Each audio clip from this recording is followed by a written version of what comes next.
Phil, could you describe yourself? Yeah, sure. I'm a Londoner.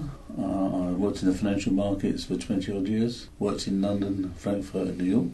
In the good old days, back in the roaring 80s when there was lots and lots of money around. Sadly, none of it stuck with me, but I was there when it was all going on. Could you describe what mental health condition you experienced? Yeah, it took me a long time to nail it down. It turns out I suffered from an episode of bipolar illness. When I was ill, I was suffering from chronic insomnia.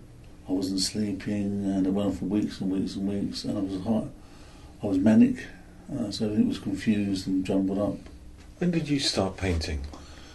I started drawing and painting when I was a kid, and my dad was a very creative man, and so I always tried to impress him with my own drawings and paintings. So when I was very young, I went throughout my school, I did over an A-level art, then went to university, did something really interesting like economics and forgot all about art.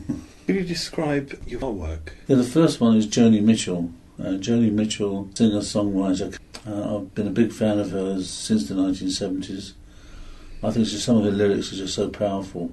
And she really represented to me freedom and hope for the future. So what I've tried to do in this painting is to capture that from my point of view about freedom and hope. You copied this from an album cover, but you also were quite creative making changes with it. Yeah, there was a CD cover which had a photograph of her, but that didn't, to me, really represent the way she really is.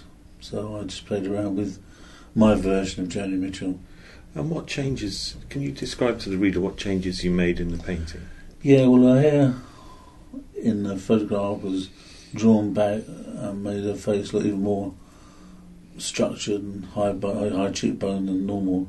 So I turned her hair into a bit of a curly mess. As you can see, she's not exactly going to win Hairdressing Prize of the Year with my hairstyle. Could you tell us about this photograph?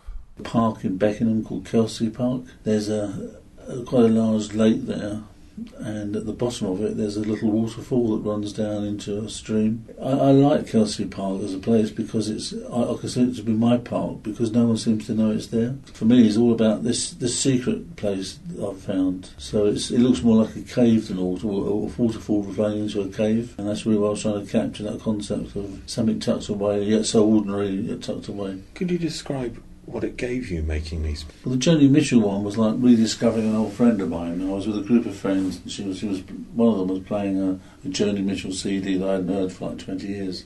Kelsey Park was like, I've lived in Beckenham now for 15 years maybe. I've never been that impressed with it as a place. It was very bland. But it was nice to think that next to all this blandness there was something that was quite interesting. So the park for me was my secret part of Beckenham that no one else knows. Everyone will be there now. But, with the waterfall, I just love the way that water can be so soft, and the stones that it was running over looked like they were melting into the water. It was so very elusive, trying to capture that feeling of the two running together. What does it give you in your life, Phil, the art? For me, I think it gives me a chance to turn off the practical side of myself and indulge myself in feelings, really. Could you describe how you are now? I'm very well. I've been working for the last almost 2 years for a charity in Bromley called Community Options. I work 3 days a week, so I've still got enough time to do things I want to do.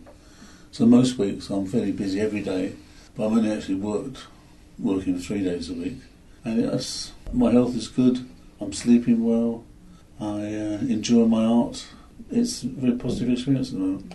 What would you say to anyone else who was thinking about getting involved in art? I would say do it. Don't create for yourself artificial barriers, which is a lot of people are told when they're 5 they're not very good at art, and this goes through the whole of their life thinking they're not very good at it. That's nonsense. I think we can all be good at art. Just give it a go. Experiment, play, go to it like a child. And the best way I've found about doing it in Bromley is to actually do it with friends. And most of the friends I have, my art friends, are all sadly recovering from mental health problems, one degree or another. But it's a safe place to experiment with. No one judges anyone else. Just people go along and do it for the experience of doing it.